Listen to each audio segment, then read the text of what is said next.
11 വർഷം മുൻപ് പുറത്തിറങ്ങിയ ഒരു ചിത്രം. ആദ്യ തിയേറ്റർ കാഴ്ചയിൽ ചിലപ്പോൾ പലർക്കും ദഹിക്കാത്ത കഥാപശ്ചാത്തലവും കഥാപാത്രങ്ങളും. എന്നാൽ ഷാജി പാപ്പനും പിള്ളാരും ജനപ്രിയരാകാൻ അധികം സമയം വേണ്ടി വന്നില്ല. ക്യാപ്റ്റൻ ക്ലീറ്റസും സാത്താൻ സേവ്യറും ഡ്യൂഡും അറക്കൽ അബുവും എല്ലാം മലയാളികളെ ചിരിപ്പിച്ച കഥാപാത്രങ്ങളായി. ഇന്ന് മൂന്നാം ഭാഗത്തിൽ എത്തി നിൽക്കുമ്പോൾ കഥാപശ്ചാത്തലത്തിൽ മാറ്റം വരുമ്പോഴും പാപ്പനും പിള്ളാർക്കും വലിയ മാറ്റമൊന്നുമില്ല. അതേ മണ്ടത്തരങ്ങൾ, അതേ അമളികൾ. എന്നാൽ വർഷങ്ങൾക്കിപ്പുറം ആട് 3 എത്തുമ്പോൾ തലവര മാറുന്നത് ജയസൂര്യ എന്ന നടന്റെ കൂടി സ്റ്റാർഡമാണ്. മിമിക്രി ആർട്ടിസ്റ്റായി തുടങ്ങി പിന്നീട് TV ഷോകളിലൂടെ സിനിമയിലേക്കുള്ള തുടക്കം. ഊമപ്പെണ്ണിന് ഉരിയാടപ്പയ്യൻ മുതൽ ഇങ്ങ് ആട് 3 വരെ ഉയർച്ച താഴ്ചകൾ നീണ്ട കരിയർ. മികച്ച നടനെന്ന വിളിപ്പേര് ജയസൂര്യ പല കാലങ്ങളിലായി നേടിയെടുത്തിട്ടുണ്ട്. അതിനായി ശരീരത്തെ പോലും മെരുക്കിയെടുത്ത് കഷ്ടപ്പെട്ടിട്ടുമുണ്ട്.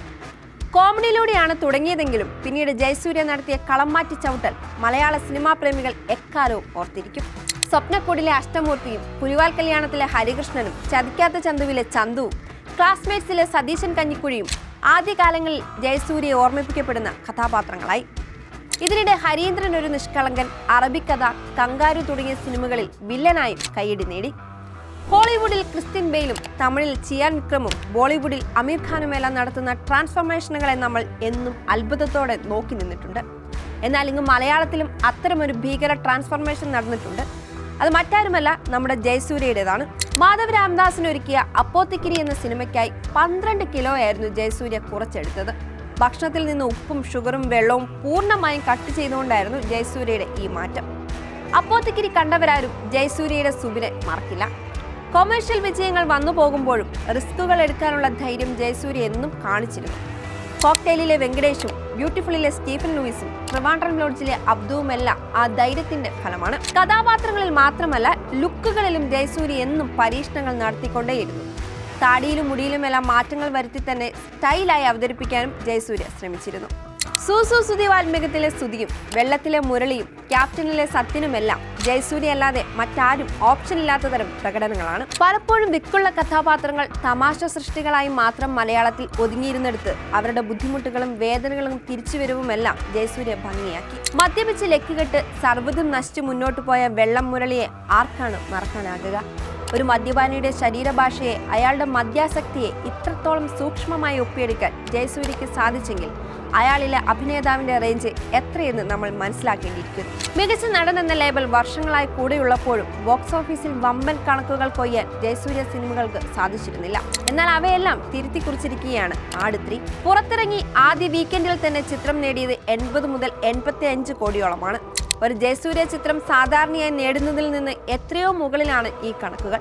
തന്റെ ആദ്യ 100 കോടിയിലേക്കാണ് ജയസൂര്യയും ആട് 3യും നടന്നു കയറുന്നത്. 11 വർഷങ്ങൾക്ക് മുമ്പ് ഷാജി പാപ്പനായി തുടങ്ങിയ യാത്ര ഇന്ന് മൂന്നാം ഭാഗത്തിൽ എത്തി നിൽക്കുമ്പോൾ ജയസൂര്യയിൽ ഒരു മാറ്റവുമില്ല. ഒന്നാം ഭാഗത്തിൽ ഷാജി പാപ്പനെ എങ്ങനെയാണോ അവതരിപ്പിച്ചത് അതിൽ നിന്ന് അണുവിട മാറാത്ത പ്രകടനം. പാപ്പന്റെ നിസ്സഹായാവസ്ഥയും നോട്ടവും ആ നടുവേദനയും ചിരിപ്പിക്കുന്ന എക്സ്പ്രഷനുമെല്ലാം ഇന്നും അതേപോലെ ജയസൂര്യയിൽ ഭദ്രം. തമാശയായാലും സീരിയസ് വേഷങ്ങളായാലും ജയസൂര്യയിൽ അവ സേഫാണെന്ന് വീണ്ടും ഉറപ്പിക്കാൻ പറ്റുന്ന പ്രകടനം. ആട് 3യിൽ മാത്രം ഒതുങ്ങുന്നതല്ല ഇത്. വമ്പൻ സിനിമകളാണ് ജയസൂര്യയുടേതായി ഇനി വരാനിരിക്കുന്നത്. ഇതിൽ കത്തനാർ തന്നെയാണ് എല്ലാവരും കാത്തിരിക്കുന്ന ഒരു പ്രധാന സിനിമ. 4 വർഷത്തെ ഇടവേളയ്ക്ക് ശേഷമാണ് ഇപ്പോൾ ജയസൂര്യ സിനിമ പുറത്തു വന്നിരിക്കുന്നത്.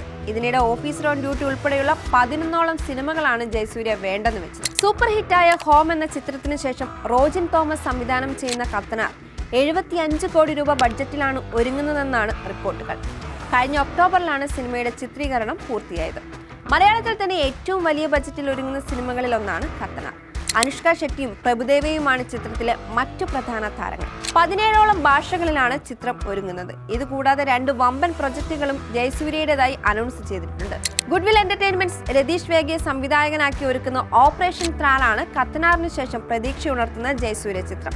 യഥാർത്ഥ സംഭവങ്ങളെ അടിസ്ഥാനമാക്കി ഒരുങ്ങുന്ന ചിത്രം ജമ്മു കശ്മീരിലെ ത്രാളിൽ ഇന്ത്യൻ സൈന്യവും തീവ്രവാദികളുമായി നടന്ന ശ്രദ്ധേയമായ ഏറ്റുമുട്ടൽ പ്രമേയമാണ് എത്തുന്നതെന്നാണ് സൂചന. പാൻ ഇന്ത്യൻ സിനിമയായി ഒരുങ്ങുന്ന ചിത്രം മലയാളം, തമിഴ്, തെലുങ്കു, കന്നഡ, ഹിന്ദി എന്നീ 5 ഭാഷകളിലാണ് വേൾഡ് വൈഡ് റിലീസിനായി ഒരുങ്ങുന്നത്. ഈ വർഷം ക്രിസ്മസ് റിലീസായാണ് ചിത്രം എത്തുന്നത്. ഒപ്പം കളങ്കാവലിന്റെ വിജയത്തിന് ശേഷം ജിതിൻ കെ ജോസ് ഒരുക്കുന്ന അടുത്ത സിനിമയിലും നായകൻ ജയസൂര്യയാണ്. മാജിക് മൂൺ പ്രൊഡക്ഷൻസിന്റെ ബാനറിൽ രാജീവ് ഗോവിന്ദനാണ് സിനിമ നിർമ്മിക്കുന്നത്. റാഫിയും ജിതിനും ചേർന്നാണ് സിനിമയ്ക്ക് തിരക്കഥ ഒരുക്കുന്നത്. കളങ്കാവലിന്റെ ടെക്നിക്കൽ ക്രൂ എല്ലാം ഈ സിനിമയ്ക്ക് വേണ്ടിയാണ് ഒന്നിക്കുന്നതെന്നാണ് റിപ്പോർട്ട്. വരാനിരിക്കുന്ന ചിത്രങ്ങളെല്ലാം നിലവാരം പുലർത്തിയാൽ ജയസൂര്യയുടെ മറ്റൊരു വേഷം തന്നെയാണ് പ്രേക്ഷകർക്ക് കാണാനാകുക.